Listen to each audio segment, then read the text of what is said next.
హైవ్యూస్ ఈరోజు యాత్ర 2 రిలీజ్ అయింది కదా. ఈ సినిమాకు వస్తున్న రెస్పాన్స్ చూస్తూ ఉంటే 2019 ఎన్నికలకు ముందు రిలీజ్ అయినటువంటి యాత్ర 1 గురించి మాట్లాడుతున్నారు కొంతమంది. అయితే బాలకృష్ణ తీసినటువంటి రిలీజ్ చేసినటువంటి 2 సినిమాలు, ఎన్టీఆర్ కథానాయకుడు, ఎన్టీఆర్ మహానాయకుడు, ఆ 2 సినిమాల గురించి మాట్లాడుతూ ఎక్కువ మంది ఉన్నారు. అంతేనా? ఎప్పుడో 1994లో ఎన్టీ రామారావు గారికి సంబంధించి ఆయన ముఖ్యమంత్రి అవటానికి ముందు మేజర్ చంద్రకాంత్ అని చెప్పి సినిమా వచ్చింది. సూపర్ అంటే సాంగ్స్ అయితే అసలు రాఘవేంద్ర డైరెక్షన్, మన మోహన్ బాబు ఓన్ ప్రొడక్షన్, వాళ్ళ లక్ష్మీప్రసన్న పిక్చర్స్, మోహన్ బాబు, రమ్యకృష్ణ, నాగ్మ, శారద, ఎన్టీఆర్, అమరీష్ పురి. సినిమా సూపర్ ఉంటుంది అసలు.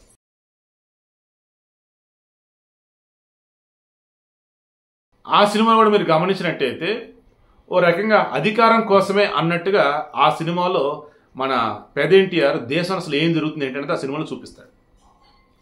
అంటే అధికారంలో ఉన్న వాళ్ళ తప్పులను ఎత్తి చూపడం అనుకోండి రకంగా, ఓకేనా? అది మొన్న యాత్ర సినిమా ఉంది కదా, ఏది 2019 ఫిబ్రవరి 8 రిలీజ్ అయింది.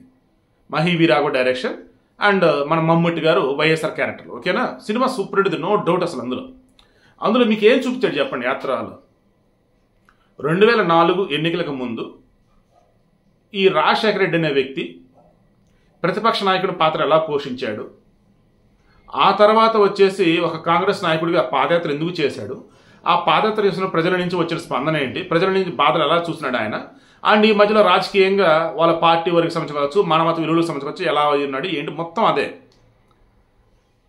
సో అది ఆయన కొడుకుగా ఉన్నటువంటి జగన్మోహన్ రెడ్డికి ఎలా ప్లస్ అయింది ఏంటి అనేది మీరు ఆలోచిస్తే మీకు అర్థమైపోయింది. జగన్మోహన్ రెడ్డి పదే చెప్పిందంటే అప్పుడు రాజన్న పాలన నేను అందిస్తా,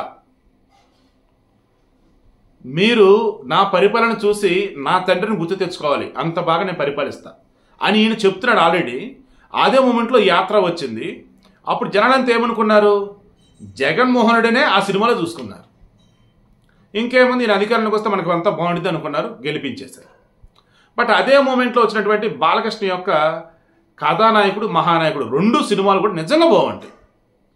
కానీ ఎందుకు ఆడలేదు ఏంటంటే అప్పటికే జనాలకి తెలిసి తెలియకుండానే ఒక జగన్ గెలిపించాలన్న వేళ ఫిక్స్ అయిపోయి అన్నారు. అండ్ టీడీపీ అంటే అది ఓడిపోయేది అన్నట్టుగా ఉన్నారు. ఇక టీడీపీకి సంబంధించి ఏది వచ్చినా సరే అది మనకి ఎక్కద అబ్బాయి అన్నట్టుగా ఆ వేలు ఉండిపోయారు. అందుకే ఆ సినిమా బాగున్నా సరే ఆడలేదు. సో అంటే సింపుల్ పాయింట్ చూడండి, ఇక్కడ అధికారం కోసం తీసే సినిమాలు ఆడతాయి అని ఆల్రెడీ ప్రూవ్ అయిపోయింది చాలా సందర్భాలలో. బట్ అధికారంలో ఉండంగా తీసిన సినిమాలు వచ్చేసి పోతాయి. అధికారం కోసం తీసినట్టు ఆ రోజు మేజర్ చంద్రకాంత్ కావచ్చు, మన యాత్ర కావచ్చు, హిట్.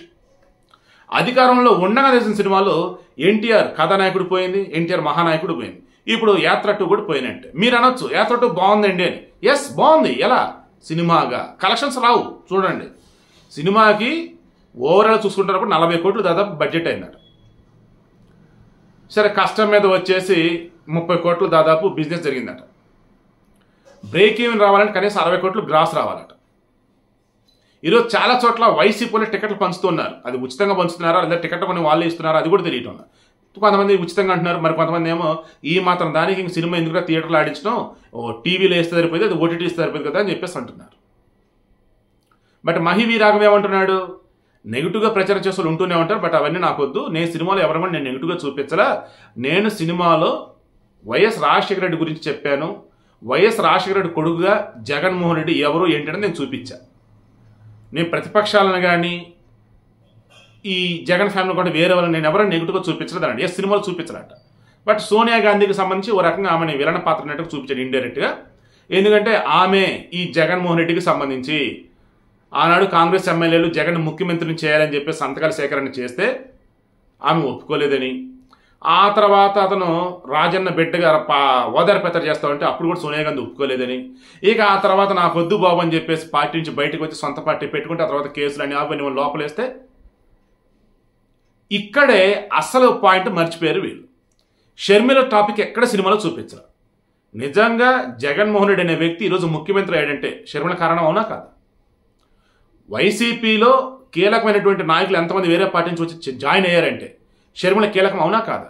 జగన్మోహన్ రెడ్డి జైల్లో ఉంటే కాలికి చక్రాలు కొట్టుకుంది అన్నట్టుగా పాపం నిజంగా అనకూడదు, కానీ ఆమె అసలు ఎంత కష్టపడింది, ఎన్ని వందల కిలోమీటర్లు పాదయాత్ర చేసింది. ఆమెని గొంతు పరంగా కొంతమంది కామెంట్లు చేస్తూ ఉన్నా, అండ్ రెండో పిల్లని చెప్పి కొంతమంది కామెంట్లు పట్టించుకోవాలా. జగన్ అధికారంలో రావాలనుకుంది, పార్టీ బతకాలనుకుంది, పార్టీని బతికించుకుంది. కానీ ఏమైంది, జగన్ అధికారంలోకి వచ్చిన తర్వాత ఆమె పక్కన పెట్టాడు. చివరికి పక్క రాష్ట్రం వెళ్లాల్సి వచ్చింది, అక్కడ ఎవరు ఆదరించలేదు. దాంతో మరలా స్వరాష్ట్రం వచ్చింది. ఇక్కడికి వచ్చిన తర్వాత అనరాని మాటలు వైసీపీలు అంటా ఉన్నారు. అవన్నీ జనాలు గమనిస్తూనే ఉన్నారా?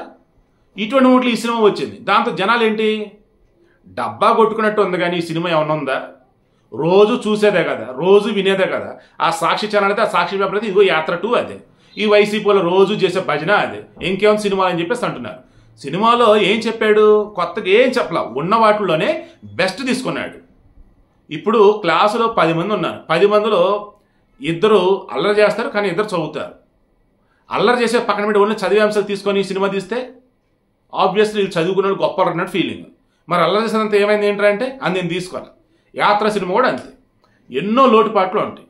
రాజకీయాలు అన్నాక ఎన్నో అవి ఇవి అన్నీ ఉంటాయి, కానీ అవన్నీ వదిలేసి ఓన్లీ రాజశేఖర రెడ్డి అనబడే వ్యక్తి యొక్క లక్షణాలని పుణికిపుచ్చున్న జగన్మోహన్ రెడ్డి, మనం నమ్ముకోవాల్సింది నాయకుల్ని కాదు ప్రజలని అని జగన్మోహన్ రెడ్డికి వాళ్ళ నాన్న చెప్తే అది ఈయన ఫాలో అయ్యాడు అన్నట్టుగా ఈ సినిమాలో చూపించారు.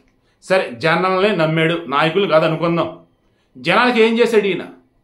2019 ఎన్నికలకు ముందు ఈయన ఏం చెప్పాడు? చంద్రబాబు లాగా నేను మోసం చేయను, చంద్రబాబు లాగా ఎన్నికల్లో గెలిచి ఆ తర్వాత ఇచ్చినటువంటి హామీలను తొంగల తొక్కన అన్నాడు కదా. గెలిచిన తర్వాత జాబ్ క్యాలెండర్ ఇచ్చాడా? ఇంతవరకు ఒక్కట్లేదు. ఆల్మోస్ట్ పదవికాలం అయిపోయింది. మెగా డిఎస్ అన్నాడు, ఏమైంది? మెగా డిఎస్ లేదు, ఏమీ లేదు. 6,100 పోస్టులతో ఇచ్చున్నారు. అందులో స్కూల్ అసిస్టెంట్లు, ఎస్జిటీలు, ఆ ప్రిన్సిపల్స్ ఏవో ఉన్నాయి. అందులో కొన్ని చోట్ల వచ్చేసి పాప కొన్ని జిల్లాలకు పోస్ట్ వెళ్ళలేవు. ఏమైపోయి ఇప్పుడు వాళ్ళంతా 2019 ఎన్నికలకు ముందు ఇదే జగన్మోహన్ రెడ్డి రేపు మన ప్రభుత్వ అధికారంలోకి రాగానే 20,000కు పైగా ఉన్నటువంటి పోస్టులతో మెగా డిఎస్ ఇస్తాం, మరలా ఎవ్రీ ఇయర్ ఖాళీ అయిన పోస్టులతో డిఎస్ ఇస్తా ఉన్నారు. నేను ఇందాకే చూసా, మన బొత్స సత్యనారాయణ అని చెప్తా ఉన్నారు. ఇప్పుడు ఒక టీచరు ఈ సంవత్సరం మధ్యలో కనుక రిటైర్ అనుకుని విద్యా సంవత్సరం మధ్యలో ఆ టీచర్ చెప్పే పాఠాలు ఇవన్నీ పిల్లలకు బాగా అర్థమవుతున్నాయి. ఈలోపు ఆ టీచర్ మారిపోయాడు, కొత్త టీచర్ వచ్చాడు, అతను చెప్పేవి అర్థమై ఇబ్బంది పడతారు. కాబట్టి అలా వద్దు, ఇక మీదట టీచర్లు అన్నవాళ్ళు సంవత్సరం మధ్యలో కాకుండా సెలవులు ఉంటాయి కదా, ఎండాకాల సెలవులు, అప్పుడు రిటైర్మెంట్ అయ్యే విధంగా మేము స్టెప్స్ తీసుకుంటానట్టుగా ఇందాక బొత్స చెప్పాడు నాకు.